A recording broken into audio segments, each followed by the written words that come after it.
I didn't hit the button. All right, so we should be live. We should be good.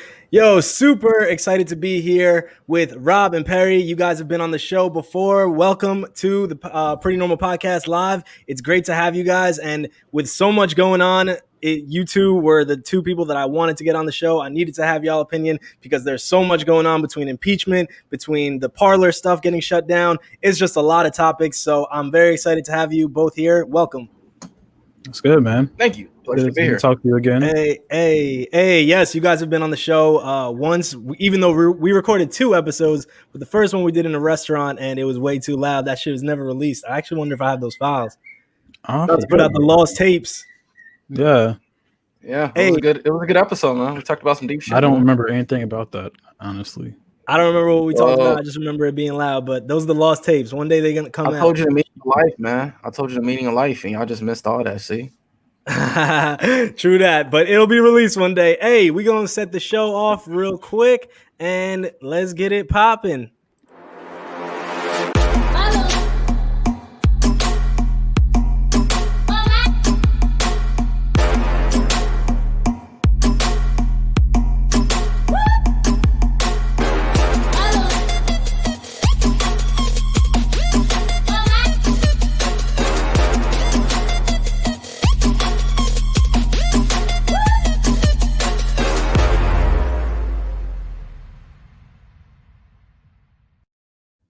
Yo, so like I said, it went kind of hard. That shit is hard, right? I know, right?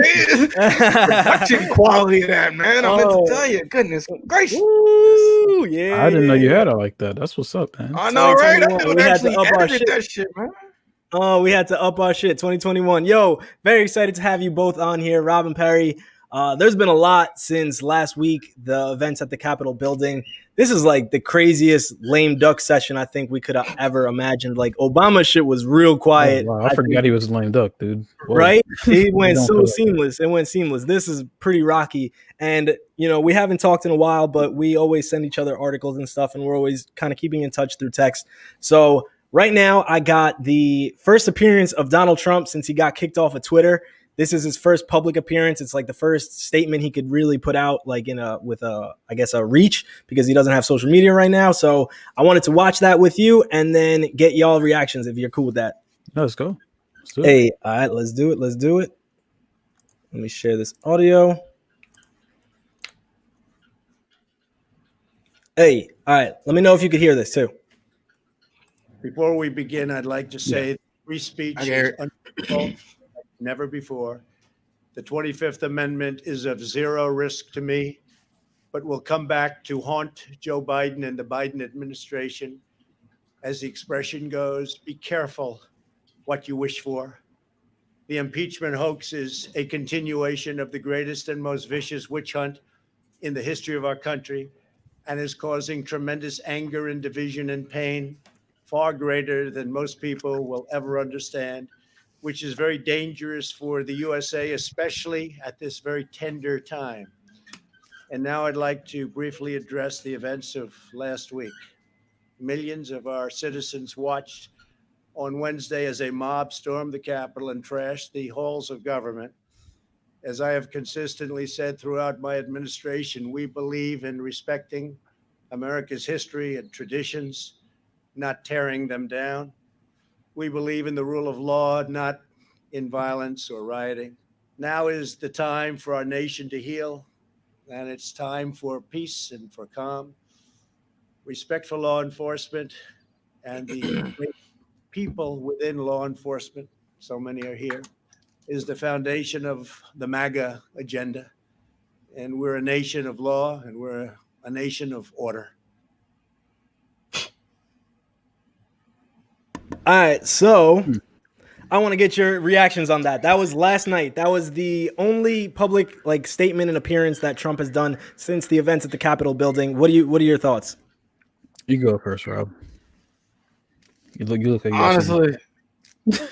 honestly, I zoned out halfway through because I don't like to. No, but seriously though, the whole thing about law enforcement just makes me want to cough bullshit because I thought that we've established that blue lives don't matter when you killed a cop and had another one kill himself afterwards, and then you were torturing another one by crushing him in the door. So that whole like Blue Lives Matter or like any kind of respect for law enforcement, when you like trampled over them and like maced them and threw tear gas at them, why are we acting like we I'm confused about why we're trying to act like we care about law enforcement now, or at least That's from his that side. thing.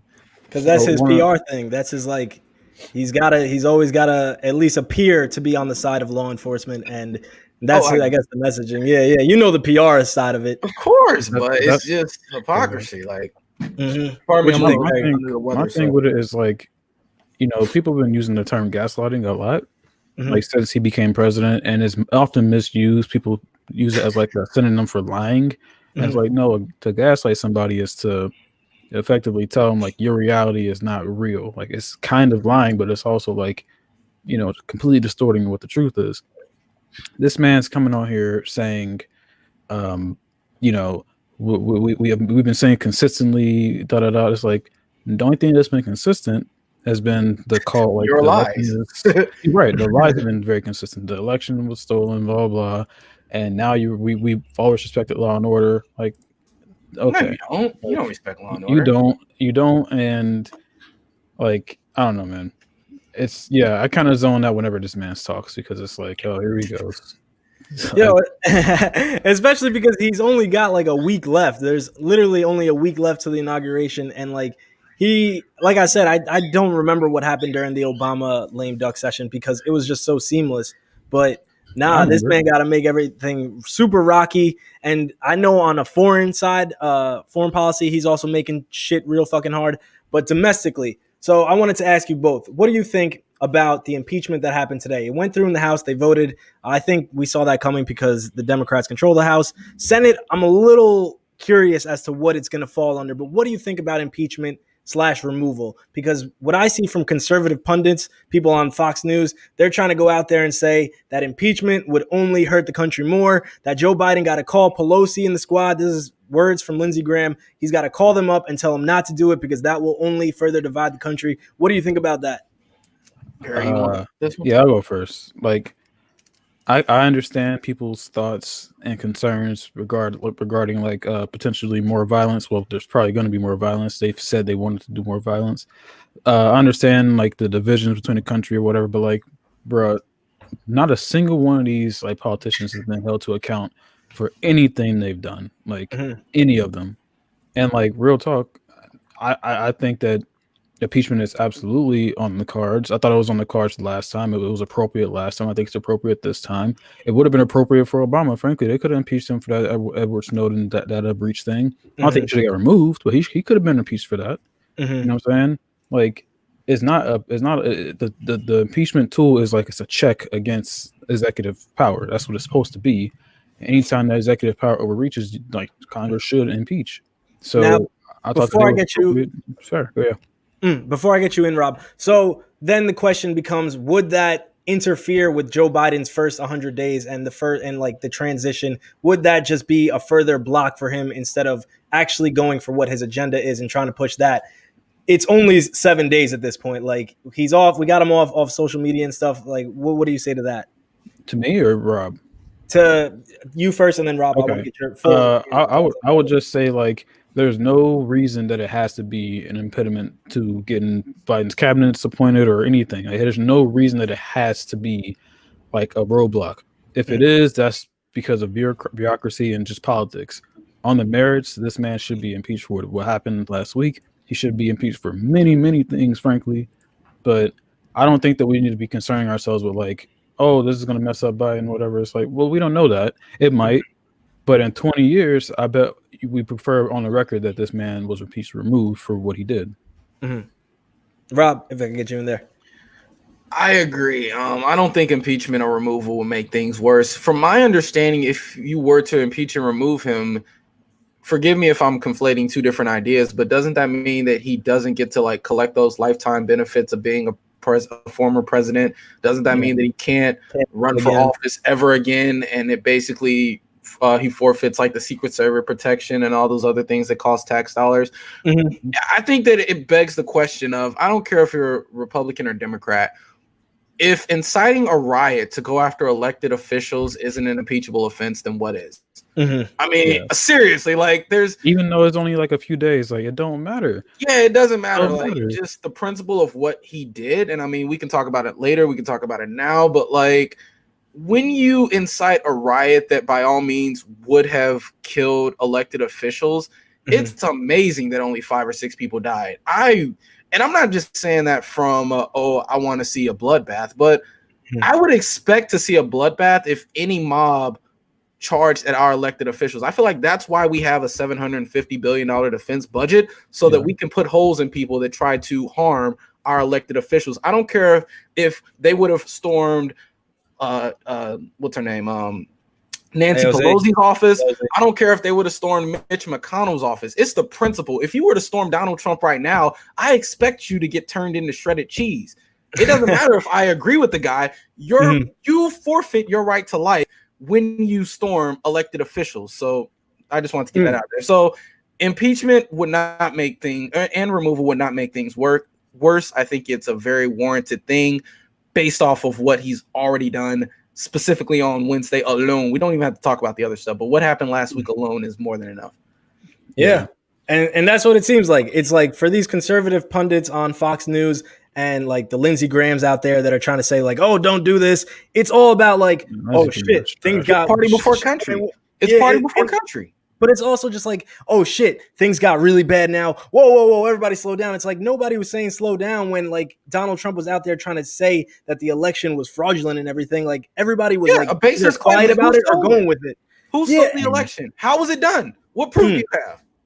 So now that everything is like shit hit the fan, they're like, oops, well, we need unity. It's like, well, what the fuck? You would have never said unity if it didn't get this bad. And the worst part of this whole post-insurrection thing is like the whole trying to not conflate, but like draw an equivalency between what happened last summer and what happened last week. Like they're not just like, it's completely devoid of context. We can solve that really quick. Well, the thing is, like, what, and I won't just say the right has a problem with this because everybody does, but like context is important. You can say, like, it sounds bad that somebody stormed the Capitol. You could probably draw a scenario up where that makes sense, like from a left wing perspective. You know what I'm saying? Oh, my fault. You could absolutely make the case for doing committing a violent act like this, but what's the context? What you mean? What you mean? Like, I don't know if I agree with that. Well, I mean, it's kind of an extreme take, so bear with me.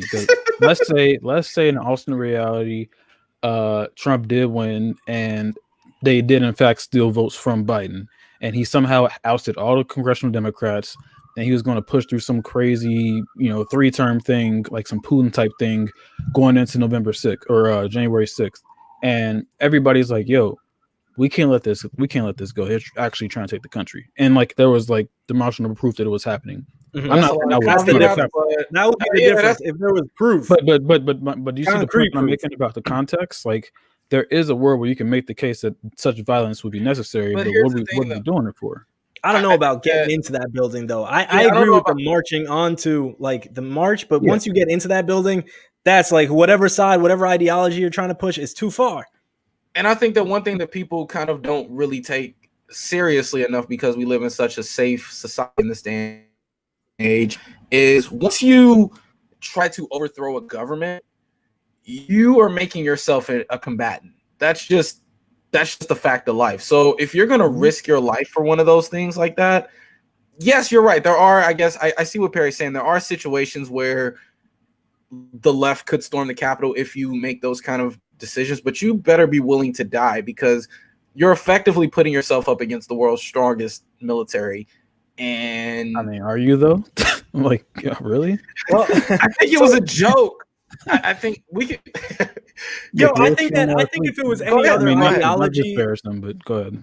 I think if there was any other reason for why they were there and why they were breaking in, the law enforcement and the security around it would have been a whole different conversation. I don't think it's ever possible to compare. Like, so if like, let's say they wanted to march on to the Capitol because the left wanted to get it would have been adequate security there. Yeah, they would have been like, whoa, you guys are socialists? All right, we're fucking locking this shit down before it even starts. Like that's why it's really hard to compare. And that's what I'm trying to get at is that like political violence. I mean, I don't agree with the violent aspect of political violence, but like I can understand there's a place for it. Yeah, there's a I can understand the case for a political uprising based on what the merits are. This was completely without merit. Like you were lying to these people for 2-3 months or whatever, however long it's been, and y'all just gassed them. Y'all knew y'all was lying. You gassed them up, you know. And then, by the way, nobody should be surprised by this. I'm not trying to say this as a smug leftist, but like, look at what happened when these are the same people who stormed Michigan's state house, who tried to kidnap Gretchen Whitmer. Like, they've been doing crazy stuff. Like, they try to run Biden's van off the road before the election. Ask, at what point does this become domestic terrorism? I'm just like, what do we have a word for? Day one. What do we have the word terrorism for, if not storming the Capitol to harm elected officials, to stop a legitimate vote? At what point do we just start calling these terrorists and traitors for the people who both served in the military and who are off-duty officers who stormed the Capitol? Like, that's treason, fam. I'm sorry. Like, I'm not even sorry. No, that's textbook treason. So the FBI dude, like, he's like, yo, sedition, we're looking at everything. Like, it's not, I don't think that anybody's pulling like any rhetorical punches at this point. Like, it's not hyperbole to say that this was sedition to traitors. Like, I don't think, or domestic terrorists. At the least, you can call them as domestic terrorists at this point. Yeah, you know? At the very least. Did you guys see there was the Olympic gold medalist who was there? Like, what are you doing, bro? You're a fucking Olympic gold medalist. He was competing for a Darwin Award, man. Competing for a Darwin Award tonight. It was one dude tasered himself in the balls. He was trying to like one up him. Like, what a bad way to go out, man. What a terrible way to go out. Nah, man, that's the way you deserve to go out when you do stupid shit. Play stupid games, win stupid prizes. That's the thing, yo. And then so the other thing, it was like a knee-jerk reaction. Like, as soon as it was happening, the Capitol building siege and all that, like, I went on Twitter and I was trying to follow it and stuff, and instantly I saw people say like, well, where were these politicians when Antifa and BLM were rioting and fucking looting and burning and all that? And it's like, oh my God, I knew it. And as it was happening, they were already saying it. And then the other one was, they were trying to say that it was like some type of psyop shit where it was actually Antifa as paid actors trying to be Trump supporters. And it was like, yo, what are y'all saying? And now the new one, love them. It probably was a handful of Antifa. They went ahead and got the racist tattoos and whatnot. They went ahead. I'm sure that it was probably I need to see some evidence of that, because the shit that they were putting that as evidence was the dumb. It was like, we have facial recognition of like this from the Washington Times, and it was like, oh man, this is dumb. Just take the responsibility. Yeah, I don't think we need any evidence. I'm sure there was some in there, like, who just wanted to like five or six got in there. But we're learning more. Just like the 5 or 6 black people that was in that Capitol. Like, yo, right, yeah, it was a few of them. Like, but the overall plot to overthrow the government that day, we're learning how deep that was, and that was not Antifa. Like, that was not no left wing thing. Like, y'all ran reconnaissance on the building. Y'all removed the panic buttons allegedly. Doing panic buttons? Yeah, we gotta talk about that. That's crazy. Ayanna Presley's fucking office well, supposedly, I don't know if there's gonna be an investigation. So far, what her spokesperson is saying, they ripped out the panic buttons, and she said she had used them. She had like maintained, like tested them. They were good. Yeah, testing them out. And he said they weren't there when she went for him. Like, that's man. And then heads need to roll on this one, man.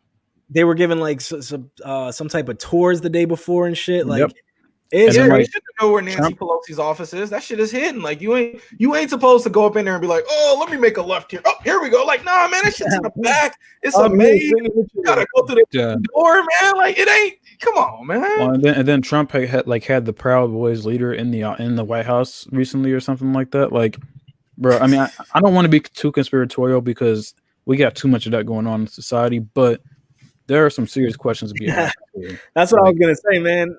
Now that we're raising questions, like the people that were during this pandemic being called conspiracy theorists, now they're looking at us like, oh, well, what are you saying now? Ha ha ha. And then the other one that I've seen that's gotten, I guess, big on social media, people saying, this wasn't a revolution. This wasn't a riot. This wasn't anything. This was just theater. In like a third world country. That shit. It's like, downplay that shit, because if they had actually ran into politicians, it would have been a way different story. But the fact that they evacuated them under, and that we have that system in place, that is something that cannot be overlooked.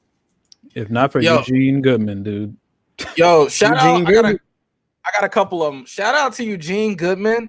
Shout out to Colin Allred. I'm sorry, the dude that used to play for the Titans. And shout out to Hakeem Jeffries, man. Because, when they was like, get under the tables in case this place gets ransacked. Dude took off his jacket. He said, "Yo, I'm gonna take off my slim fit jacket. I'm gonna take off my top." Because he said, "Yo, if whatever happens, I got a better chance of surviving." Yeah, like yo, shout out to him and shout out. It was also it was a white dude who was he's also a representative. He served in the military, and he did the opposite, but in the most respectable way. He got a lot of the interns and a lot of, I guess, the news people and led them into his office, like while the Chambers was getting bombarded. I forgot his name. I'm so sorry. I can't remember. But dude was like former military. He's seen combat, and he took charge and he led the people out of there that was weak. So you have two sides of the spectrum. You got some dudes that's elected officials ready to throw down, and you got other ones that's like legit getting like the weak out of there. Like, yo, that's kind of what I want from our elected officials. Like, if you're not ready to protect or fight for like what really matters, like get the hell out of office, fam. Like, what the hell are you doing? I don't know, man. I don't need that as a prerequisite that they could box and shit. Like, I don't want my elected officials to all be UFC fighters. That way, I think we might miss out on some good ideas that way. Nah, Giuliani was onto something. It should be trial by combat. Let Mitch McConnell and Bernie Sanders get in the ring, and whoever wins, that's who gets to pass their healthcare plan. Oh man, come on, bro. Bernie. You got the stamina. Let AOC and Sarah Palin throw the fair one, man. I want to see that, man. I want to see that. Oh man, yo, that's like. I mean, if you didn't have that Eugene Coleman's video where he leads them up away from the thing, say it right. Yeah, Goodman, my fault. Goodman, Eugene Goodman. If he didn't lead them away from that room, it would have been, bro.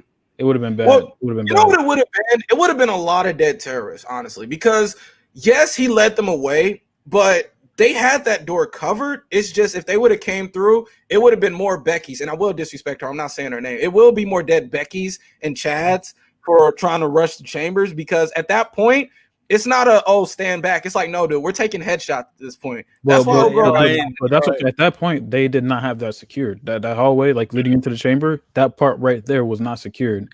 There was nobody right there. That's why he. That's what I'm saying. If they would have got in there, those guys that you saw that were boarding up the door, that were behind the barricaded door with the piano looking thing in front of it, they would have then taken shots at everybody coming through there, and it would have been bodies. It would have definitely been bodies. Like those, once you reach that final line, bro, headshots, man. But the problem is like if that was to happen, like that's why I was kind of like, man, don't start shooting in there, because while the Secret Service and them could have probably, or whoever else was in there, Capitol Police, they could have definitely defended themselves a little bit, but it was too many of the Trumpers, man. It was too many of them. There's a lot, but when I watched that Eugene Goodman video, like the audacity of them to actually run and chase law enforcement, I'm like, yo, I've never seen. Blue lives don't matter to him, bro. Yeah, like you guys are chasing them, not the other way around. What is going on? Blue lives matter aside, like I have not seen people be that aggressive, like instigate, like before they actually like to the cops, man. Before they even like and disrespectfulness, bro. Like when they was outside with the gates still, and like I'm watching like the dude switch to the audio so we could hear the actual protest, and like they was like cursing the cops out, like trying to take the gate from them, like hitting them with the gate. I'm like, what is this? Nah, this is wild. This is wild. I've never seen this. Let's be very clear. All right, we are anti-police brutality. I don't think anybody on this show is anti-police. Let's just get that out the way. I think the police should be funded differently. We might have differences in how we think about how much money they get, but nobody in here is anti-police. All right, if you kill a cop who's doing his job correctly, you're a piece of shit. I mean, you get what you get coming. So that being said, yeah, man, blue lives don't matter to them folks, man. That shit was just obviously a cover up because we wanted to hold cops accountable. So let's check it out, man. I don't want to hear nothing from anybody anymore about blue lives matter. Like it's dead. Yeah, it's dead. When you got to talk about it, it's completely over. That whole movement. If you want to death with a fire extinguisher, you've made it very clear that blue lives don't matter, and then you don't even talk about it. How do you not talk about it? Yeah, like yo, this should be that rallying cry. Like yo, you killed a cop doing his job to defend our elected officials. Silence. Don't tell me blue lives matter. Nah, that's the thing. If you were principled and you actually cared about law and order, like you care about law and order at all times, like it doesn't matter who is the target or anything. You care about law. It only matters when you're keeping black and brown people in line. That's the only time law and order. Slogan matters for them. It's literally just a knee-jerk reaction slogan that they could say whenever they hear black lives. You should have complied. Yeah, Becky should have complied too when she tried to storm Congress. That's why she took one in the neck. I mean, I do feel bad for her, like, family, like, because that sucks, man. Like, she left a kid behind and a husband. Like, bro, she's a terrorist. Yeah, you should Where did she think twice fly in before from? you It was commit like Washington, domestic terrorism. I understand that, but like, I mean, let's not pretend we can't like be led to understand people who do like terrible, like terrorist like level things. Like, I mean, there's plenty of like Jack Ryan is about that. You guys seen Jack Ryan, but like she was a bad person in the end, but she was a veteran like at one point, or she died a veteran. She was a veteran, but like, where did she fly in from? Like Washington, right? She came from. No, she's from San Diego. Yeah, she's from San Diego. San Diego. She came that's a all long the way way literally across the country to commit treason. She that's literally died breaking the oath that she swore to protect, bro. Like that's look, and that's yeah, I'm not disagreeing with you. I'm really not. I'm just saying, like, from a human standpoint, yes, for her family, sure. No, well, yeah, well, that too. But I'm saying at a certain point, we do need to really investigate how these people got radicalized like this. I think that it's pretty clear. Like, as a leftist, like we've been telling y'all for years, what you're doing is dangerous. The truth needs to matter. You're gonna get people killed eventually. Like, and like, there's a whole lot of I told you so's going on, and I'm not trying to really get into that, but it's like, fam, you can go back and look at, like, you can draw a straight line from the Tea Party up to this. Like, it's a straight line. And they've been trying to like hide behind like this highbrow stuff. It's like, no, you got some nasty, disgusting people on your side, fam. You gotta deal with it. But here's the reality of it, though. Here's the reality of it.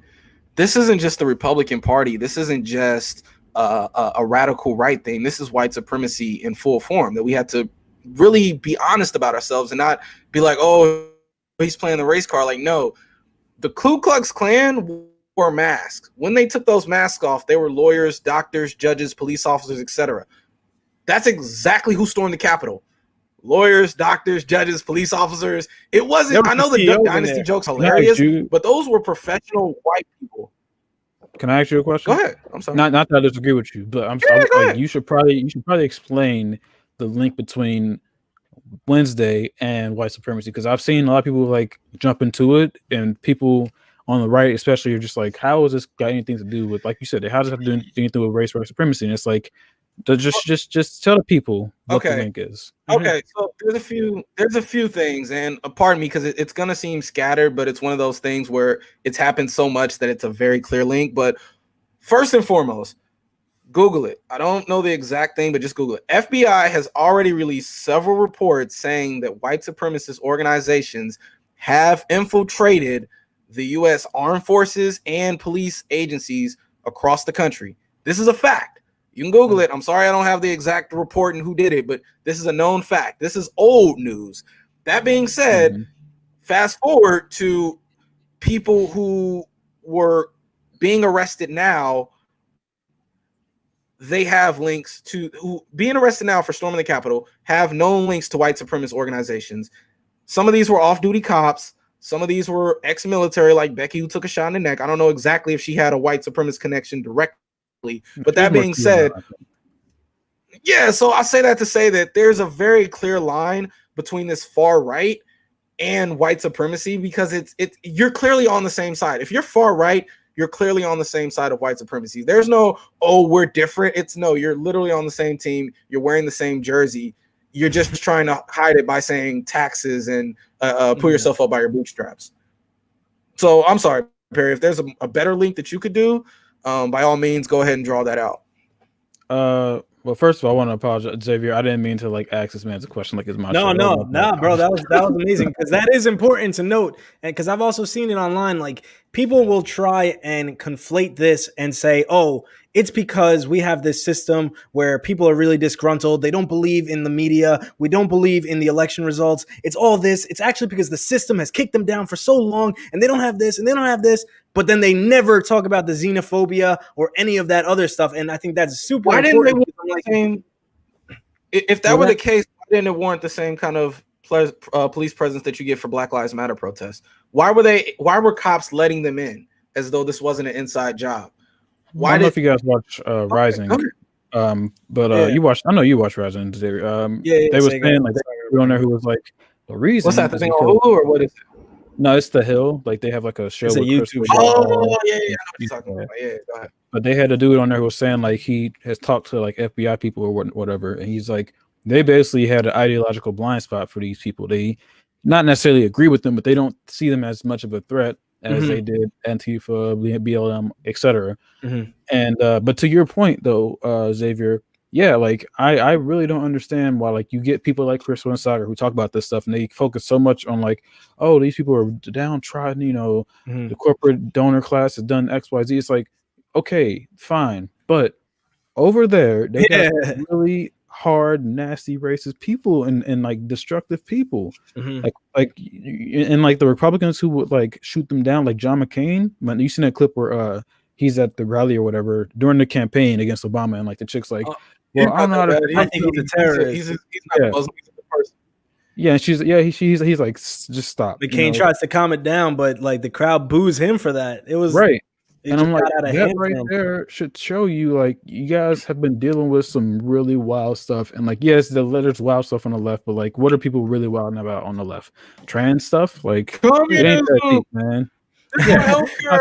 And then if I could jump in there, the other big problem, because I was going to bring up that clip with McCain as like an example of, like the right loves to weaponize like outrage, and they love to like really get close to the fire. They like to really try and play around with it, try and wield it in their direction and shit towards the shit that they want. But when it gets out of hand and it burns them, they're just like, oh, well, we need unity. Hold up. Everybody calm down. Cooler heads need to prevail. It's like, what the fuck were the cooler heads before?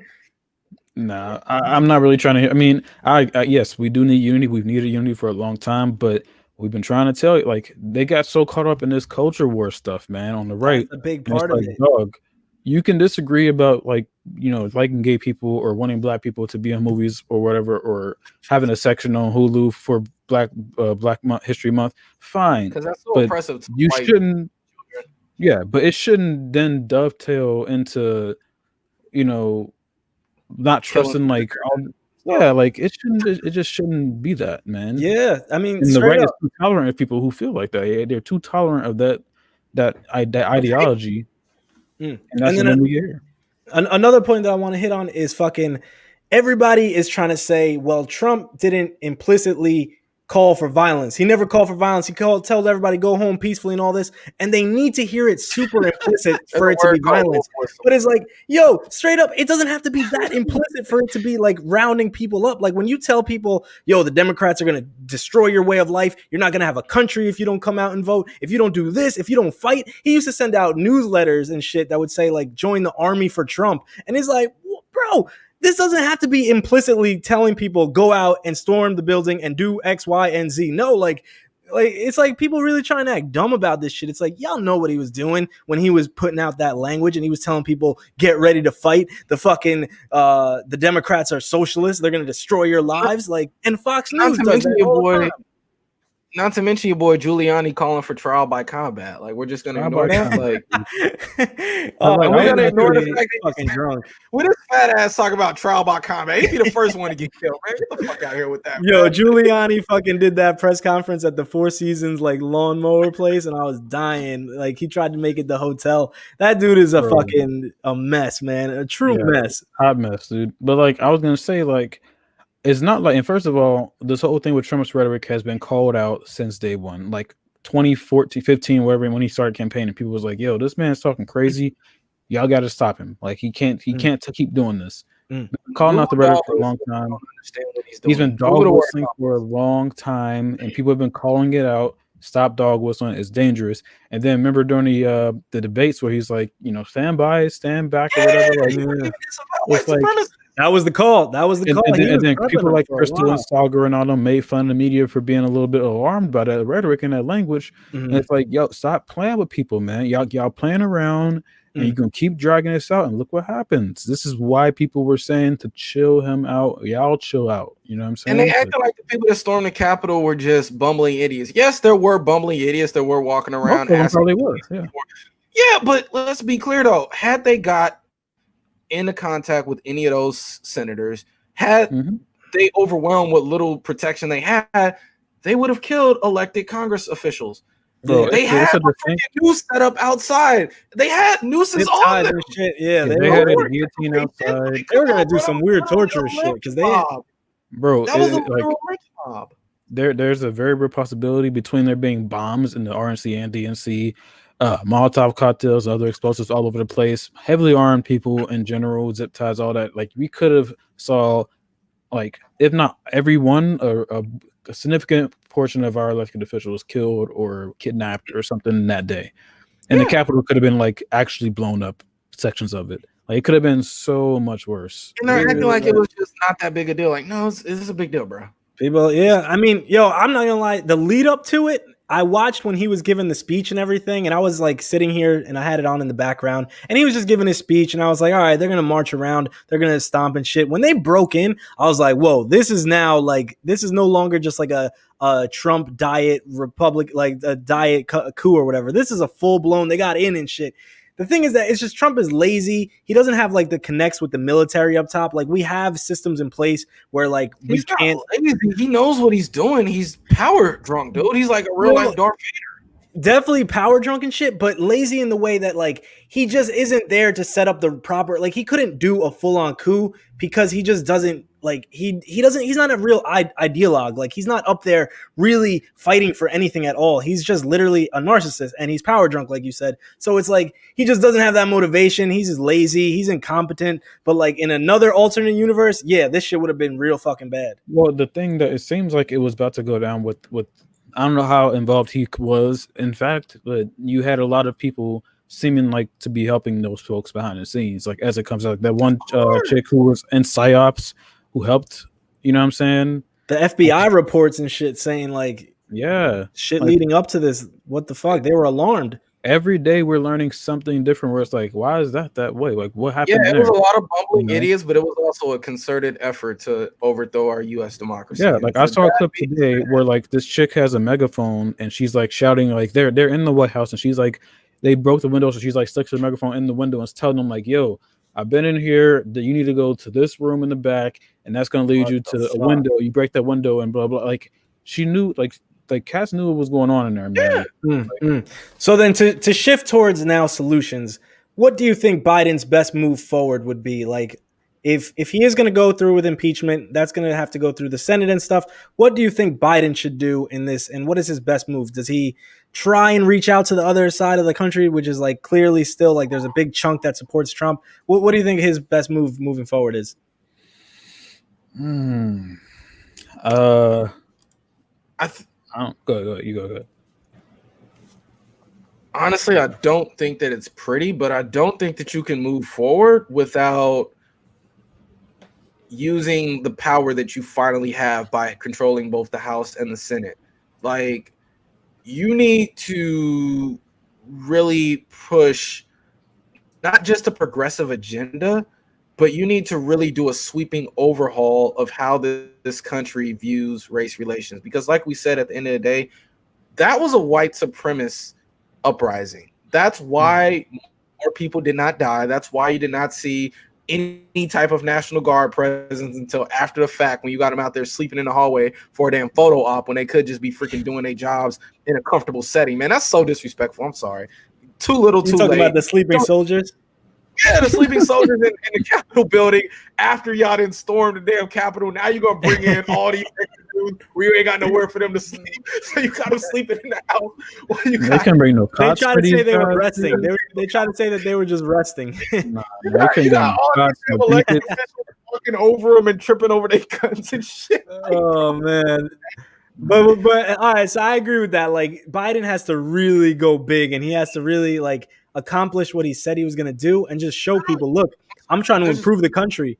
There's one more thing. I'm sorry, I don't want to cut you off, but I think you really just really push on, like, if America really wants to be serious about being a post-racial society, we have to confront the racists on the inside that allowed this to happen.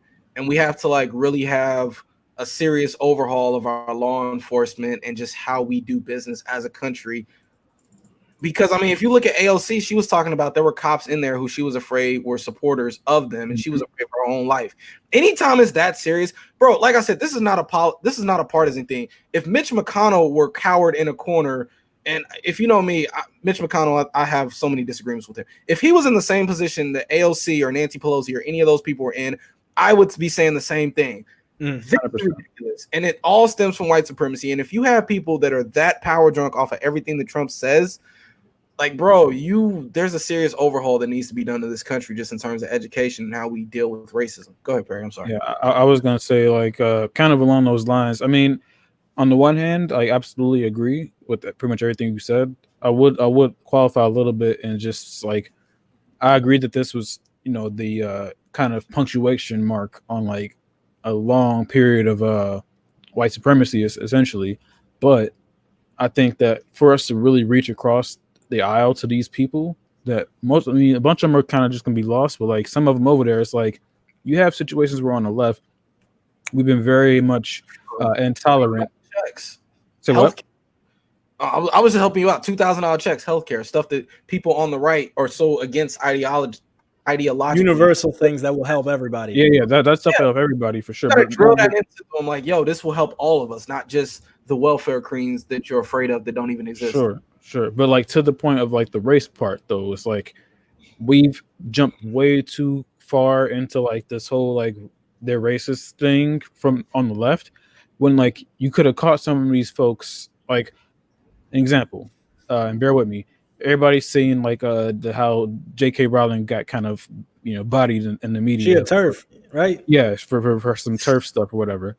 And the left is like basically just like cancel whatever, like we've done with many other people, right? Mm-hmm. And it's like, look, and it's like but what she's talking about aside, she qualified her statements with "I'm not against trans people," et cetera, and it's like if she was really like truly like transphobic and the way that like the real ones are, like she wouldn't have went to the trouble of qualifying that, And it's potentially an opportunity for people to like get in there, change their mind with some facts, some research, etc.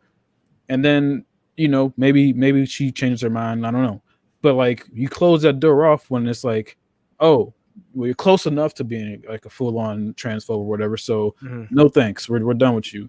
I think we've done that a lot with like, I see why you use that as an example. I have no idea anything about what happened with J.K. Rowling, so I literally can't like even. I think the last thing I saw, she does put her partnerships and like money behind like some companies that are fucking transphobic, like they sell apparel that is like against fucking transgender people. That's the last thing I saw, but I don't really know too much about that. So, but I see why you use it as an example where you just throw the whole person out and you don't even try and like, I guess, have a conversation to try and change their mind beforehand. But I think people have been trying with J.K. Rowling. Yeah, I mean, and like, again, might not be the best example, but the point I'm making is that like there is kind of an opening there, as far as I can see, where it's like you're not all the way gone yet. You know what I'm saying? And I think we've been there with a lot of these people on the right too, because you watch like people like Destiny or whoever, they have stories for days about de-radicalizing people on the far right, and it don't take that much, So, I mean, now to build on that, I think that you could de-radicalize the right by a serious educational push, because a lot of these people, they're coming from middle America, but they're also coming from the suburbs. They're also coming from. What happens when like this anti-intellectualism keeps growing root in that fucking that's a longer term demographic. That's a longer term thing we have to address. I think that's a long term thing, but I think one of the biggest problems of how it kind of got this bad is part of what Perry's talking about, this cancel culture. Rather than try to cancel everybody because we don't agree with them, we should just force them to prove their point against somebody smarter. Like, have Ben Shapiro debate somebody who can actually break that shit down. Don't let Ben Shapiro pick his opponents. Put him up against what's that guy who runs Vox? What's his name? He's like a super liberal. Klein? I think he's Jewish. Ezra Klein, yeah. Is he Jewish? I'm sorry. I didn't mean disrespect. He had Ezra Klein on the show before. Yeah, but if you watch that, there should be more of that. So what I'm saying is that I agree. We need more intellectuals debating the best that the right has, so that if nothing else, because you have to realize when Ben Shapiro talks to Ezra Klein, he doesn't necessarily concede, but he definitely doesn't push that hardcore stuff that's just complete bull crap that'll go through. Like, if you're not educated, you'll eat it right up and you'll be like, yeah, that makes sense. He doesn't do that stuff with Ezra Klein because Ezra Klein will call him on that. So force them in the public to have these discussions, force them to support their claims. And just by doing that, I feel like you're going to force the right to be more fact-based. They still might be assholes in certain policies, and there might be certain where they say, hey, certain people are just better than other people. Okay, cool. But that doesn't throw out all this other stuff that you're just completely wrong about. So I would argue. Go ahead. No, my fault cutting you off because you were spitting game. I agree with all that. I would say though that like people like Ben Shapiro, people like what's this dude, Crowder, all these guys. Well, Crowder's kind of an idiot, but like a lot of these type of people, like but he's got a huge following. His YouTube is like 6 million or some shit. But if they're not like straight up like ignorant, look at that.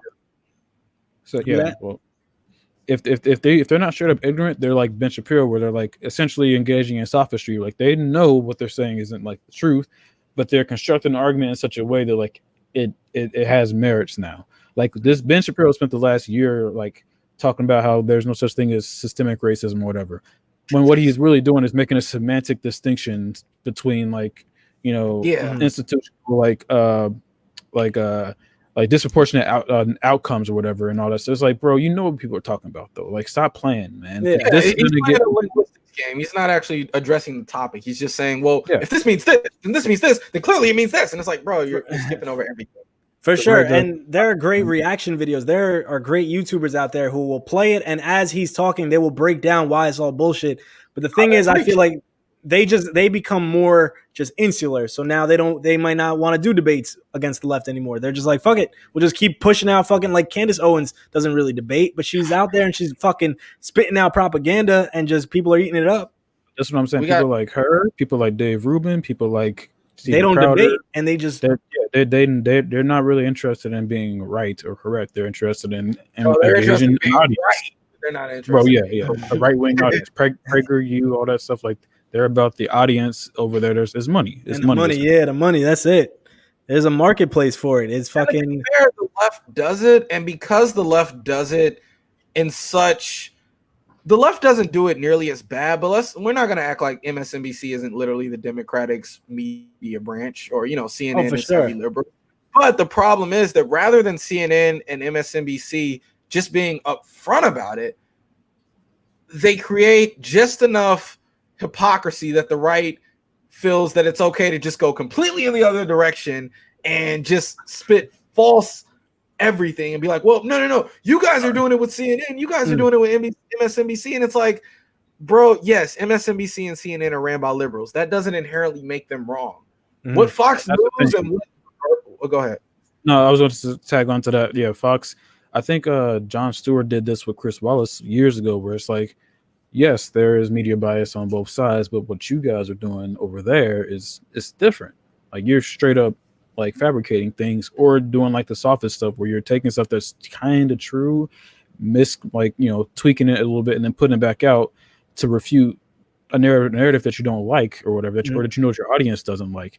Like Ben Shapiro openly says like, oh, this is a right-wing show and I'm not going to be lie about that like MSNBC would, but it's like, fam, MSNBC has at least the veneer of balance. Like you find any reason to criticize the left and Democrats on your show, right off the bat, straight up. Yeah, that's 100% true. But now moving towards like leaders on the right, politicians on the right, what do you think the GOP's best move going forward is? Because I've seen a little bit of two things where you'll still see like Mo Brooks, and there's a couple people that are still riding for Trump, and they're trying to switch all the attention to like the social media free speech shit, which we'll get to later. But there's that side of the GOP that's like, nah, we going through with it. And then there's like, I've seen Dan Crenshaw go on fucking Fox News, and I know that dude definitely wants to be president at some point, and he's trying to say like, we need to disavow all this, we need to separate ourselves from this. Like Mitch McConnell apparently thought impeachment was a good thing so that like the image of Trump would get off the GOP. Like,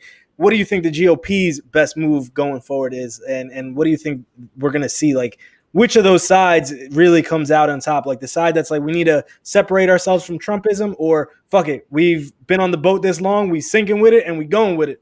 I don't think that it's a workable solution for the GOP. Like they're done, dude. The party's done. Like you guys need to just tear it down and rebuild it up into some like more intellectually honest and more rhetorically cohesive. Like, because right now it's just a wrap. It's a wrap. I don't see how they could come back from this, honestly. I think as long as people stay in that culture war mentality, and they need like a side to oppose like liberals and Democrats, there will always be that opposition fucking party, and like they'll always flock to it just off of like, yo, this is our side. Like we don't want to be on that side. Like just dunking on fucking, it's stupid. It's really a stupid mentality to like take politics. It's not a team thing, but like I think because of that, there will always be that stupid opposition like party, no matter what they do. They can do the culture war stuff, but that's a losing position. Like you're not going to gain any like majoritarian ground fighting the culture war against the left. It's not going to happen. It's not in anybody's business interest. Like, as long as we remain a capitalist society, that's not going to make it. That's not going to work. Mm-hmm. And especially right now, when like a lot of the positions that like the Biden administration could, like you said, the 2K checks, all that stuff, potentially healthcare and all that. Like, who's like, that's that, man. You sound crazy fighting against that. You know what I mean? Yeah. And the more that they do it, fight it just because it comes from Biden on the same shit that like they fought it because it came from Obama, like flat out. Becomes party before country at some point. Yeah. No, I'm saying that the GOP really has a negative connotation of really putting party before country. Because after a certain point, you argue against climate change, you argue against worker protection, you argue for tax cuts for people who don't need it. At some point, people are going to grow up, and the internet is there, and the internet, people are, I think what we've seen with this last election with Democrats getting the majority, people are starting to actually understand how the world works, and they realize that it's really not a lot of benefit for them to vote Republican Party, even though they say that, oh, we're about family values and we're about this, that, and the third, when in reality, that's not what their policies are about. They'll say, oh, abortion, so support us, but then they'll go and try to screw you over in every way. But because you're so passionate about that abortion, you're going to vote for them. And it's like, so what about the fact that a lot of counties or a lot of states, they voted for Joe Biden at the top, but then they voted down ticket Republican just because they wanted that balance and they want that opposition in there. And even though they voted for Biden because of maybe they were turned off from Trump, they still wanted Republicans in there. Yeah, because let's be real though, like most of America, those were counties that don't matter in the grand scheme of things. They matter in the terms of who they send to the White House. But as far as the day-to-day inner workings of America, those are the bumblefucks of Iowa, the bumblefucks of flyover country, that their personal towns and municipalities, they don't really matter. So they can vote red, but as long as we have an overwhelming majority blue in the things that matter, such as the Senate and the House, it doesn't really matter if all those little local officials who monitor their day-to-day, maybe they do need a more hands-off form of government in bumblefuck. You know, maybe they don't need it. I'm talking about states too. I'm talking about to House of Representatives, which is why you saw like a lot of swing districts go Republican when people thought that they were going to go Democrat. I think that was more down to like information. That was an information issue, like a voter information or education issue, where like people were voting emotionally, like they always do. Like, well, we want Trump out, but you know, I'm voting ours down here.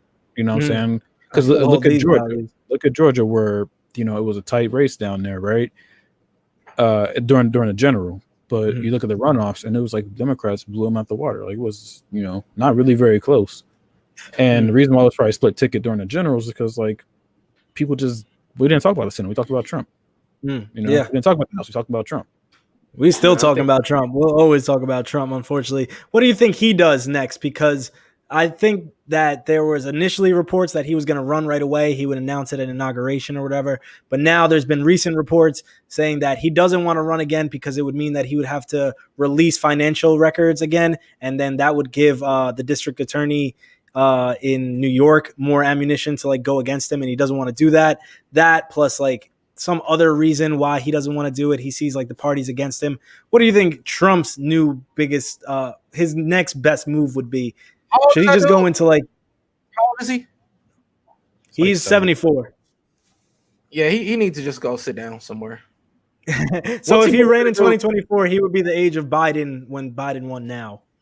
I don't care what Trump. Yeah, but he can. Yeah, bro. It's to obscurity. Like it's over with, man. He's done. His movement's not done.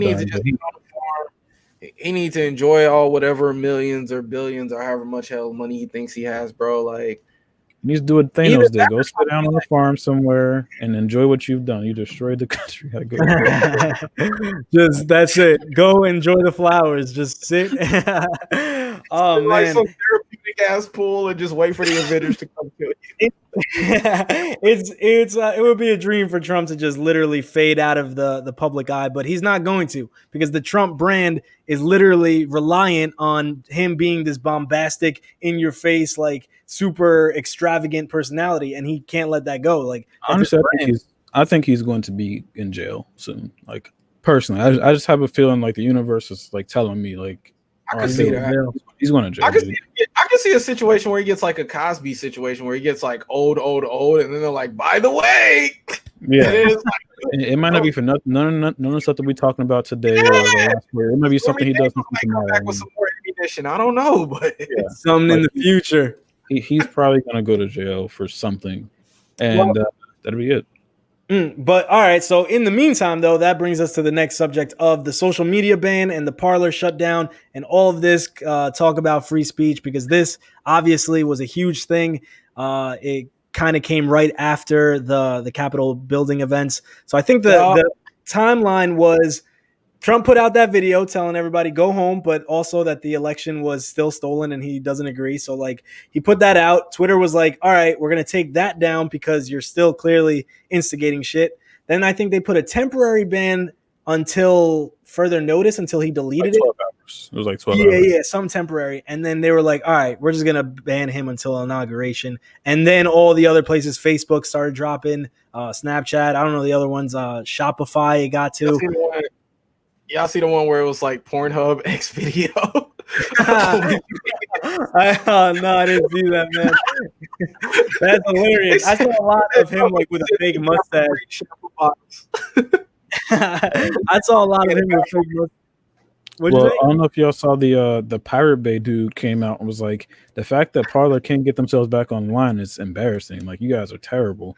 Because you remember Pirate Bay back in the day before like Spotify and all that, like Pirate Bay was getting taken down like every week. Every week they were gone, and they just kept coming back.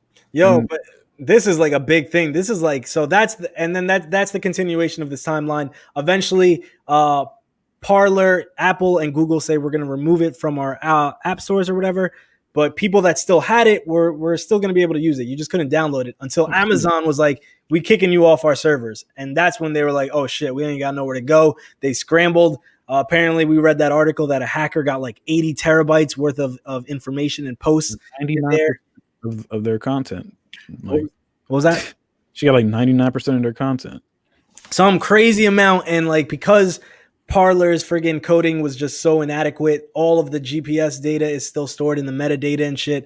So that's the timeline. And now that causes this whole big thing where people are now no longer talking about, well, they're still talking about impeachment, but it's going on the side by side with, well, what about freedom of speech? Jack Dorsey's fucking killing freedom of speech, and this is a disgrace. And like all this shit happening. And then apparently other conservative voices, I can't remember who they got. They got a couple other like people that were tied to Trump, and they banned them off Twitter too. So what are your thoughts on everything that has happened? And it's obviously a lot, but Perry, Rob, whoever wants to go first. I would say, I mean, it's entirely possible that you can make a case that Twitter is overreaching a little bit, and like it's gross that the tech companies are all, you know, in alignment on this stuff, I guess, in principle. But like, there's a line, and a line was crossed. I think it's a bit overwrought, the language, honestly. It's like, bro, freedom of speech is fine. There's plenty of hateful stuff still up on Twitter, still up on Facebook, still up on YouTube. Like, they let this stuff rock forever. Me and Rob both wrote about business for years. And back in like 2014, 2015, businesses were leaving Twitter because it was so toxic. You know what I'm saying? They took their moderation efforts to keep their business alive. And it is what it is. And again, like there, you can still have your voice if you want to be conservative or whatever. Even if you want to be racist, you can still do this online in plenty of places. But eventually, if your movement grows, it's going to become you're gonna scare off advertisers, and this is a capitalist, you know, endeavor at the end of the day. Not only, I like to throw something on that too. There's freedom of speech, but you don't have the freedom to yell fire in a movie theater. And I would argue that he yelled firebomb and everything else in a movie theater, and then he proceeded to tell people to burn down the movie theater. So apparently that's not true, by the way. But what's not true? The whole fire. I think that's a myth, apparently. But well, you can scream. You can't. It's the perfect example at this point. It's the example people give when they talk about freedom of speech. Yeah, I mean, true or not, we will find out someday. But we all know what we're talking about. Yeah, no, I got you. I'm just throwing it out there. But no, you're right. I mean, we gotta look that up. That's crazy. Yeah, like the more you can't incite violence. I'm pretty sure there's exceptions for that in whatever legal documents. I can't. Here's the thing. If that were the case, then we wouldn't have RICO laws where Perry is the grand boss of everything, and he says, "Hey, why don't you go make sure that dude doesn't see tomorrow?" Like that's literally how they took down the mob, because the bosses weren't actually telling people. They weren't actually going out killing people, but they were telling people, "Hey, make this happen. Hey, sell these drugs. Hey, move these prostitutes. Blah blah blah blah blah." Like that's literally what organized crime is. It's somebody who's physically removed from all this stuff. He's clean. He has no record, but he's telling other people and having them do his bidding. And when you do that kind of like executive high-level dog whistling of getting people to go down the street and storm a Capitol and attack elected officials, you've went past freedom of speech. And I'm no lawyer. I don't claim to be, but there's certain things that you can't do. And now we're finding out. Well, the thing, like, legally, like, I mean, I can send you guys this video and you can send it to your audience too. It's from Legal Eagle on YouTube. That dude, I forget his real name, but he's like, his whole thing, he's a lawyer and he makes, law videos for people. He's been following this stuff very closely. He outlines like he uses the case law. Like, hey, there was a guy in Ohio, a Klan member, who told his supporters to like go and do this, that, and a third. And, they ultimately ruled that wasn't incitement. So the incitement part is like really shaky. Like if we want to go that route, it can very easily be like that Trump is not guilty of anything. I don't think that we should go that route. I think you can make the moral case pretty easily enough without needing to even go there. Because I would just throw on that legal. It is here. I'm being a lawyer, but no, I'm not. But like it's based off of precedent, so you can change that precedent by basically bringing forth new lawsuits and whatnot. True. So essentially, if they were to make a landmark ruling on this, which I don't know if they will or won't, and they actually say that, hey, what Trump did was illegal and it did not violate free speech, that would then be the precedent moving forward of saying, well, okay, you can do free speech, but you can't do specifically what Trump did, depending on which way it goes. And like I said, I'm not a lawyer, huge caveat, but from my understanding, that's more or less how that kind of stuff works. Have you seen like criticism or I guess comments online saying like, oh, when did everybody become libertarians all of a sudden it's like terms of service and companies can do what they want? What do you say to that? It's been like that from day one, since like, again, in 2014, 2013, 2010, nobody had an issue. Like, it was known how toxic and nasty Twitter was. Like everybody knew it. It's just something you dealt with. It was like part of the internet. And then once the internet became a profitable business, that's no longer tenable, right? You can't run racist ads in a newspaper. You're not going to run racist ads or have racist content on your website. Yeah, you either regulate it or you nationalize it and treat it like a utility.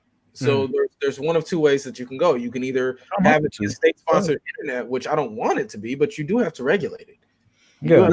There has to be terms of service. Like that's what people don't fucking like see. Like, do you want a social media app where there's no terms of service and somebody can literally just spam you fucking dick pics all day and nobody, like, there's no way to moderate, no way to stop them? Like, you don't want that. Nobody, when it gets to the point of like you getting harassed or like something disaffecting other people, then they see it. But it's like right now, all people can see is, whoa, freedom of speech, George Orwell, 1984, the fucking government is stopping our speech. And like, it's getting to a point like, the one argument that I saw would be, I think you might have seen it. It was this dude, Kyle Clancy.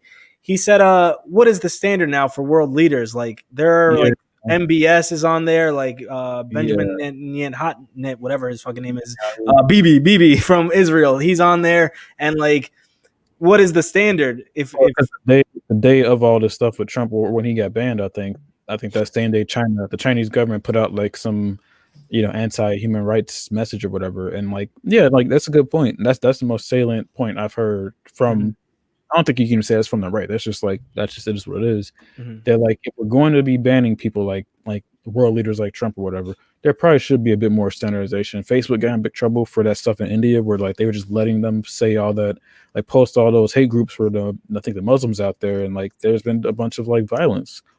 And and a lot of like false propaganda campaigns ran through WhatsApp and shit has helped a lot of fucking governments, right-wing governments in other countries and shit.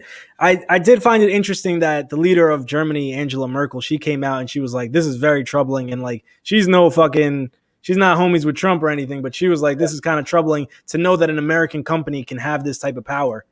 I mean, and again, the reason why I'm not tripping super hard is because I think that we put a little bit too much power in these companies' pockets. They have a lot of power, yes, but like like Trump, for instance, there's like Obama was the first president to be on Twitter, dude. Like, this is not like, it's been what we've known for most of our adult life, but it's not like, we're not going to talk about what Trump does. If he had 2 months left in office, you would not hear from him for 2 months. Like, we just saw him today and yesterday.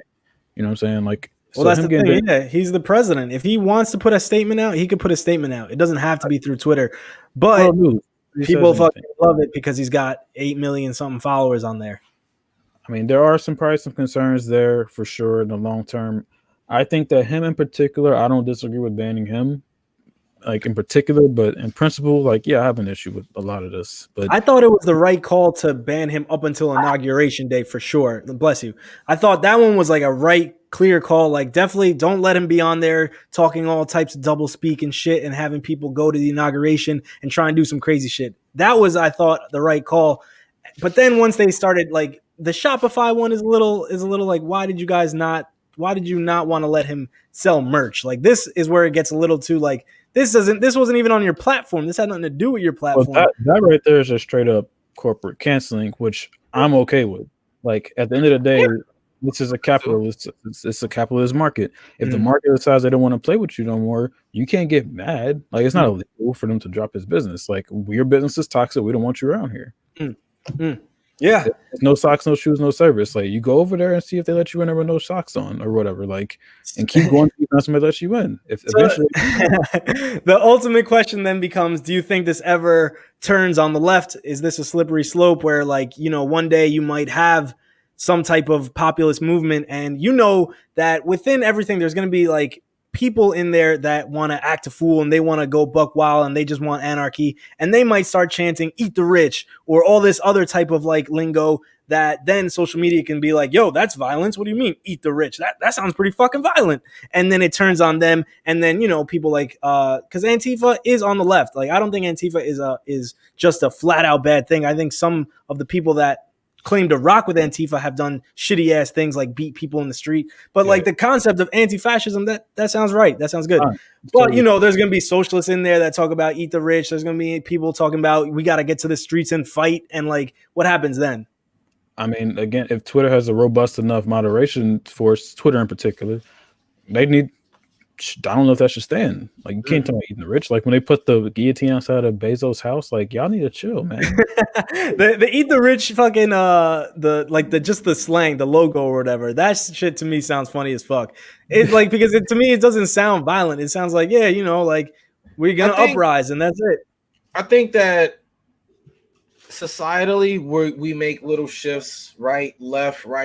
So I could see that.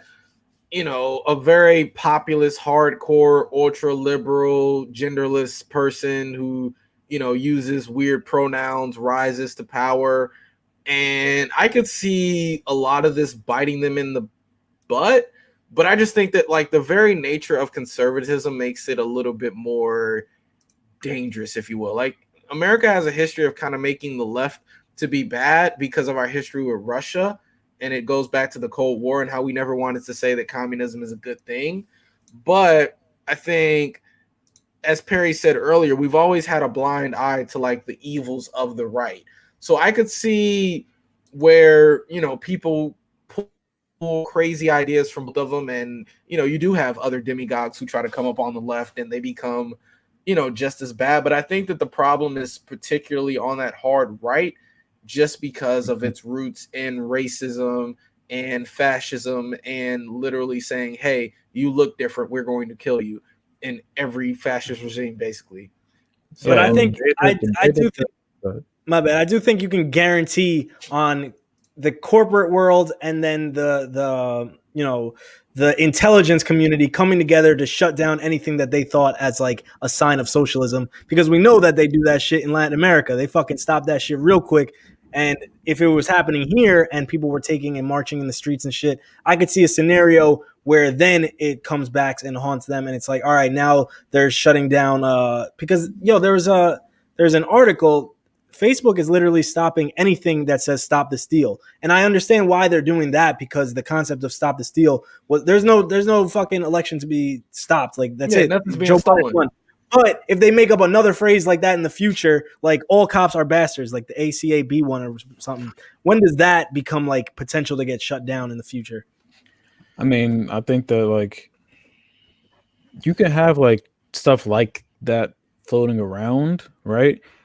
At a certain point, like it comes down like to the fact patterns, right? Like you don't have these massive like violent armed protests, insurrections from the left. We don't have that yet. And you have like isolated incidents of people. Well, yeah, they carry bricks and flags and shit, not guns. Yeah. Hey, but that's the difference.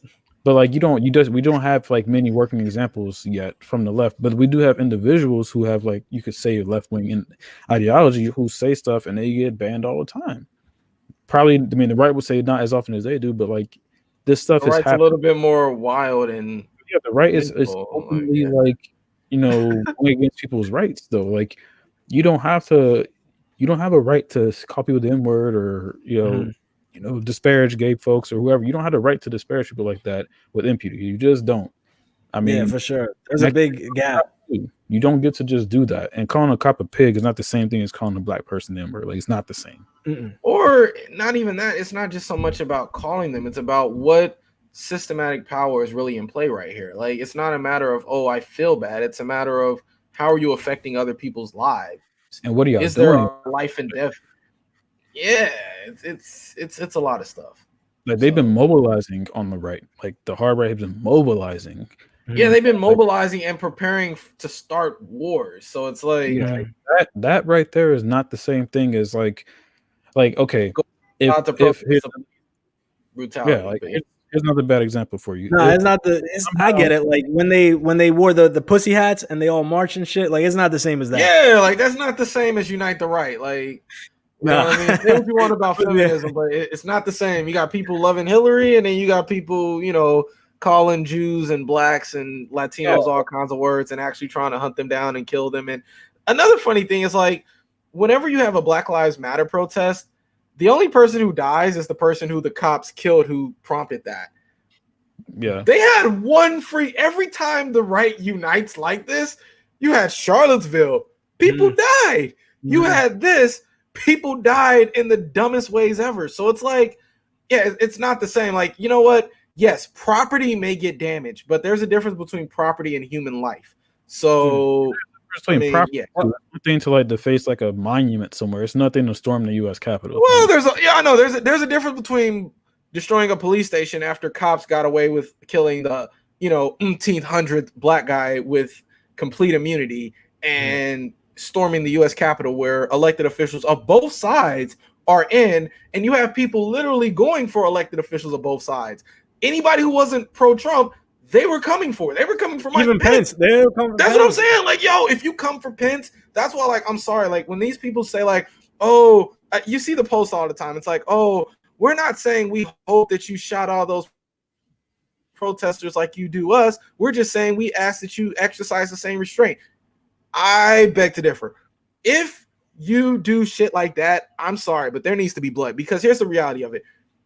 They were putting other people's lives at risk. When you put other people's lives at risk and they, through no fault of their own, you deserve whatever you have coming for you. You deserve a bullet, and wherever that bullet hits you, because if you are attacking innocent people, at that point, you forfeited your life. And I'm a firm believer of that. It's not a matter of pro-gun. It ain't a matter of this, that, and the third. If you're trying to attack someone who has not personally threatening you in that moment, you forfeited your life. So by all means, there should have been more dead bodies, because those are the highest valued lives in this country, regardless of what you agree with. They're elected officials. If we can't fire guns to protect them, then why does every other fucking cop have a gun? Why do soldiers have guns if not to protect and stop this kind of shit?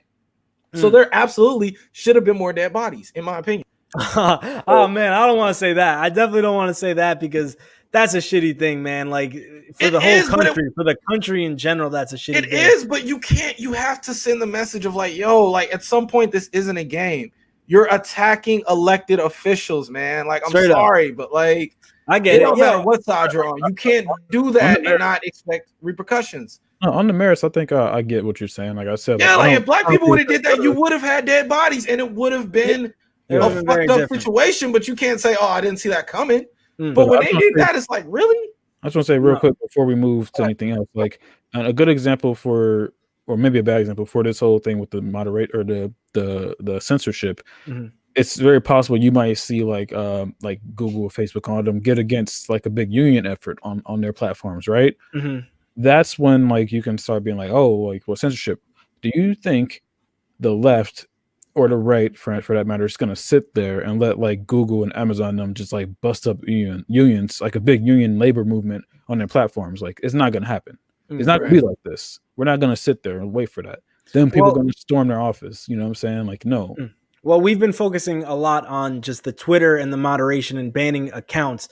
The other side is the Parler, where like they got kicked off of Amazon servers. Like Amazon was like, we're not even going to host you. So at what point, like, can Amazon now just kick off like any app or whatever? Can they just say like our servers are not open to you? Yeah. They can do that, right? Yeah. It's and Parler can go to another web host. Like you can find you can host on Docker. So that's the thing. I don't know how much of the marketplace does Amazon control. I imagine it's a very sizable portion. They're not. AWS isn't the only thing that holds services, that hosts web services. Yeah, they could go elsewhere and do their bidding elsewhere. Amazon doesn't have to host you. Amazon has put themselves in a great position because, most of the internet is ran off of Amazon servers. But that being said, there are other alternatives. And even if there weren't, we don't treat the internet like a utility. So as it stands, you don't have a right to the internet, because once you say you have a right to the internet, well, then we have to say, okay, well, we need to start building fiber out to everybody. And you know what I mean? Like, we don't need to be like really like closely. We don't need to change like rock the entire boat because Parler is getting kicked. Like Parler, dude. Like remember when Stormfront got booted off the internet? Like Stormfront got booted too. Which one? What's that? Stormfront, the old message board for like the white supremacists. Nah, jeez. Too.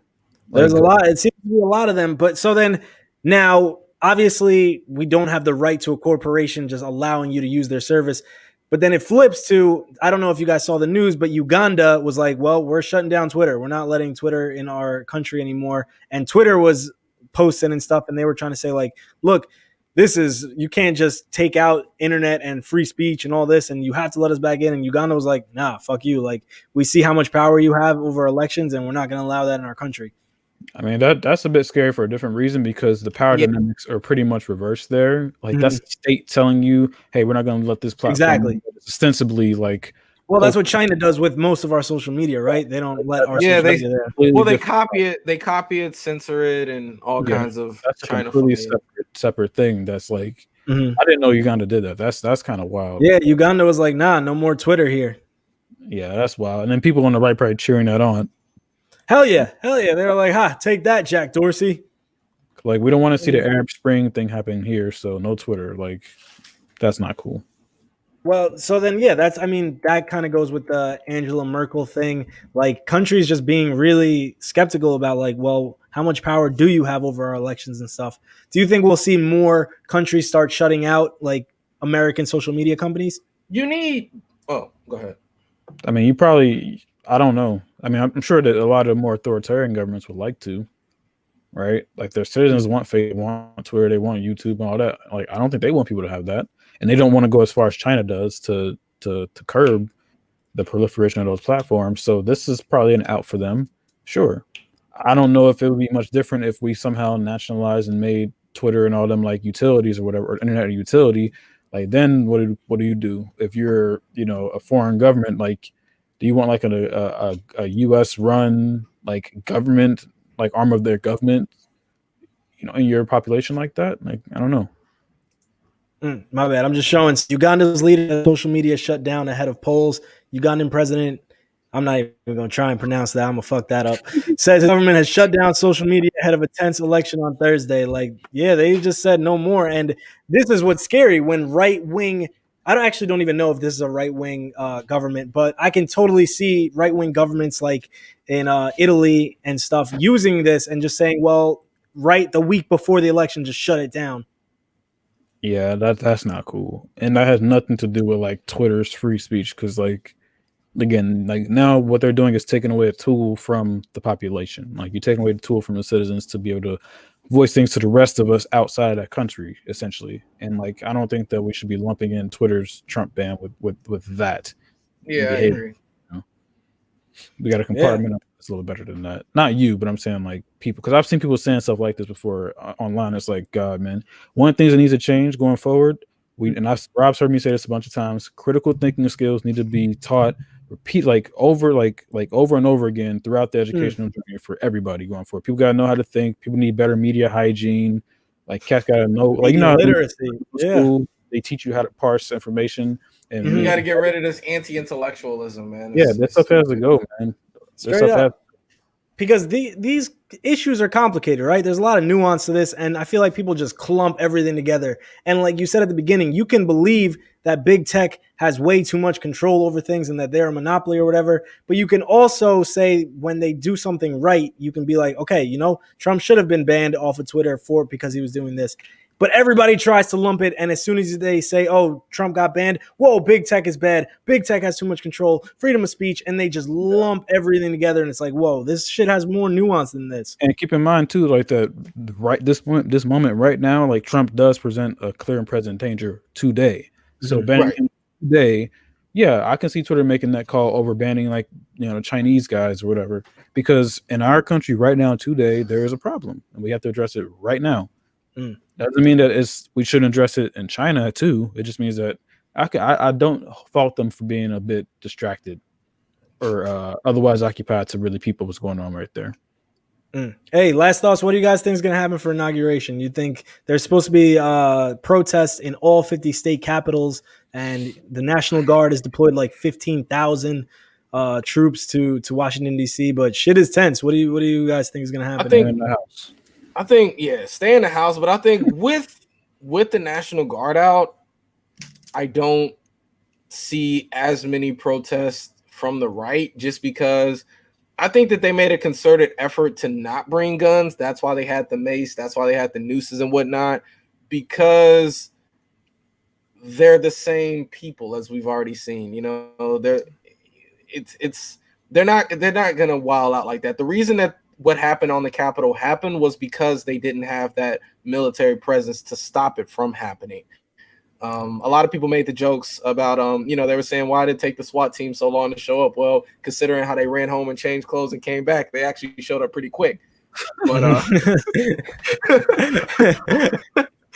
so taking that joke a step further, they're not going to be able to protest if they're on call for actually having to, keep that from happening, or heavier police presence is having to stop this. So the right needs to reckon with that stuff, man. It's like, nah, they're already there. Exactly. So, they're gonna be on the clock. That's all. So you're not gonna see too much violence during that time. Yeah, this culture wars like conversation is boring, dude. Stop it. Like, get over it. You ain't gotta get over it. Like, just table that discussion for later. Like, you got a lot of wild stuff going on with your people on the right who are, activists on that level. But I mean, I would tend to agree. I don't think that anything is gonna happen, but I didn't think anything would happen on the 6th either. So I don't know. Anything can happen. Anything. I want to see talks go back to stimulus and to economic relief. The more we talk, we need that 1,400 to come through. Man. Go ahead and send that 1,600, man. I know right where. Hey, I stimulate the economy real good, dog. I stimulate it real good. I promise. Yo, and that's why the longer they talk about impeachment and Trump and all this other stuff, I'm like, God damn it, they got their eye off the ball. Everybody was in the right direction. They totally got it. They was like, yo, $1,600 stimulus. They were like, I'm going to need a favor. Storm the Capitol. Do it. Quick distraction. Quick pivot. They want $1,600 checks. Storm the Capitol now. I got you. That's what it seems like, man. It's just like they had finally the one moment where it seemed like there was a couple of Republicans willing to side with Bernie Sanders and Democrats to give 2,000. All of a sudden, wait, we got to talk about impeachment. Wait, we got to talk about all this. And it's like, oh shit, they're not talking about it no more. They're not even talking about how much Americans are hurting. Let's be clear. Let's be clear, because I've seen people saying that on my Facebook that like, and they're serious, like they think it's some conspiracy. It's like, yo, remember who signed on for that checks with Bernie? Josh Hawley. And then look what he did the next week. Yeah, that dude's fucking whole 2024 campaign started to a real shitty start. I think he's still going to do it. I feel he's going to do it. He's going to try and ride out the culture war shit. I think he's going to try and like become this like symbol of freedom of speech and shit. Ted Cruz is going to do it too. And like, that's where things get, sometimes I'm like, man, I wish sometimes Democrats just let Republicans sit in their shame. Sometimes they take it too far. Like there was, what representative is he's like the Homeland Security chairman or something. I'll find his like name, but he said that there should be a no-fly list for the rioters and stuff. All right, I understand that. And then he was like, Ted Cruz and Josh Hawley should not be exempt. They should be on a no-fly list. And that's like, all right, damn, like this is what's going to turn them into symbols of freedom of speech and shit. And I don't want them to be like symbolized like that. It could, but that same you could apply to Trump though, because like my bad, Benny Thompson. Okay. But a lot of people are putting, like, the way we feel about Trump, we feel about Ted Cruz, we feel about Josh Hawley, we feel about Matt Gaetz, like these people who like fomented this stuff for so long.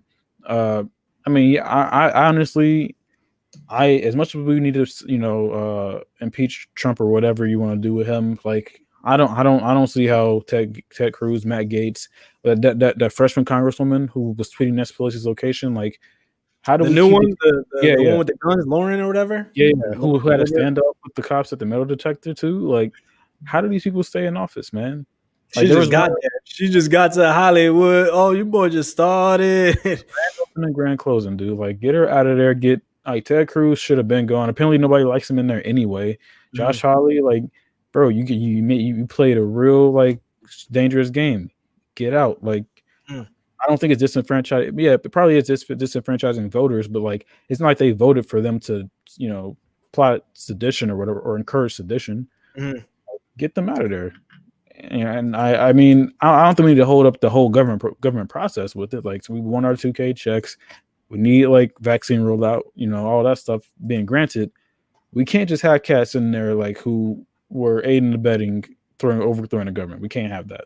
Yeah, I'm curious to see. Trump's approval ratings are apparently like the lowest they've ever been. And I think it's because, everybody was outraged at this. Like, no matter what side you were on, most people were like, wow, this was fucking really bad. This is a bad day in American history. And he was sitting in his shame for like a day and two. He was just sitting in shame. Everybody, he knew he was fucking hated on. And then the social media stuff happened where he could then be like, okay, now distract back to this. And I'm curious to see what his approval numbers will be. Maybe in like a week, if nothing like crazy happens again and it's just social media talk, then I'll be curious to see if people do stick by that point and like they ride it out with him just on culture war shit. They will. The culture war is very important to the right, man. They really don't like this whole, like Ben Shapiro keeps talking about like how they like Amazon and all them had the Black Lives Matter sections on their sites. Like they really hate that stuff, dude. They hate that shit, man. It fuels their fucking content. Like, how dare you want to hold police accountable? Law and order, law and order. I just killed a cop. Oh man, I just don't see why it's like. I mean, the culture stuff. Like, what's the problem? I mean, like, it's whatever. That's a separate discussion. I don't get weird. It's weird. You know what it is? It's because that's all they have. Like, if you live in the middle of nowhere and all you watch is Fox News. You really do think that like there's scary black guys out there to get you, but that's what there. It don't matter. And then I definitely see it like for neighborhoods that are changing. Like there's a city in Pennsylvania, Hazleton, that my family lives in, and they said that it used to be majority white, and now a shit ton of Dominicans have like moved from New York and moved there, and it's like the demographics is changing. Tucker Carlson has done a monologue on this city, and you see the fear that he puts in there. It's like your neighborhoods are changing and nobody voted for this and and like it's when you're in the middle of nowhere and you're just being fed like, oh man, we're not gonna have a country anymore, like things are changing around me, I don't feel comfortable. Like that shit is going to fuel you, and you're not going to think of any economics or any fiscal. It's all culture war from there on. I don't think that's not culture war to me. That's xenophobia. Like we passed culture war. Like that's that. Man, that's how you know white privilege is good, because you see how hard they fight to hold on to it. Straight up, yeah, they don't want to. That's how you know that shit must be good, man. It must be. They don't want to. I saw some shit. It's like, yeah, they are that scared because they don't want to be treated the way they treat minorities. Like that's what they're afraid of. Yeah, nobody tripping though, man. Like we're just moving. It's cheaper out there, bro. New York, bro. Y'all gonna get some nice Dominican food out there. Your fucking restaurants will be diversified and shit. Like, I don't understand why people. They're afraid their kids. They're afraid their kids gonna be darker, man. Nothing worse than having dark kids, man. That's what it is. That's what it is, man. Okay, man. It's good. Melanin is good for you, though. It's good for you. You don't sunburn is easy. You know what I mean? It fight the wrinkles. Melanin is good for you. It's all good. It's all good for you. We season food. It's all good for you. I just don't understand it, man. But hey, well, it's been a long conversation. Thank you guys both for coming on here. We covered a shit ton of stuff because a lot of stuff has happened since last week, and I'm sure in a week even more stuff will happen. Thank you both so much for coming. Rob, yo, good luck on your next moves. I'm not going to say nothing because that's your privacy, man. But hey, my dude, I'm real happy for you. That's fucking awesome. You two have been fucking dope ass guests and dope ass people to have and have conversations with ever since I saw you guys on at the FIT campus and you guys were talking. Both of you, fucking dope to have you on here. Thank you so much. Appreciate you, man. Appreciate you. Always a pleasure. Hey, it's been a pleasure. Pretty Normal Podcast. This audio will go up tomorrow. I'll put it up on all the podcasts and stuff, but we're doing it live from now on. Thank you, everybody, for watching, and it's been dope. Peace.